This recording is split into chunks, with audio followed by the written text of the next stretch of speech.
Lawns are an oasis, but the initial investment can be costly, or you may not be able to commit the time to take care of a babbling brook in the backyard. Hello, Abby Anderson here, and I'm with Brandon in the greenhouse at Hillerman's to talk about a happy medium, water container gardens. Tell us about what a water container garden is. Yeah, so basically it's exactly like you just said. It's a nice little water garden in a nice little container that you have at home. Basically it's the beauty of a pond, but portable. Right, and once you put in a pond, I mean, it's not going anywhere. Right. So how do we make one?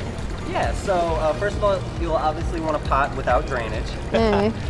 So here what we do is we've got rock at the bottom, and then we just set our water plants right on top of there. Okay. You want to submerge them a little bit. Another way to do it though is using these upsy daisies. Instead of putting rock at the bottom, you can set this in, fill it with water, and then decorate on top so you're using less material. Tell us what kind of plants that we would use in a water container garden. Basically any kind of water plant or a plant that loves moisture. So we've got just basic elephant ears here that people put in pots, but they love wet conditions, so that's a great example for a water plant. Come in today to Hillerman's and get a handcrafted water container garden to call your very own, or have Brandon here or any one of our greenhouse gurus help you make the water container garden of your dreams. But of course, the most important thing is to get out there and get your hands dirty with Hillerman's. I'm Abbey Anderson. See you next time.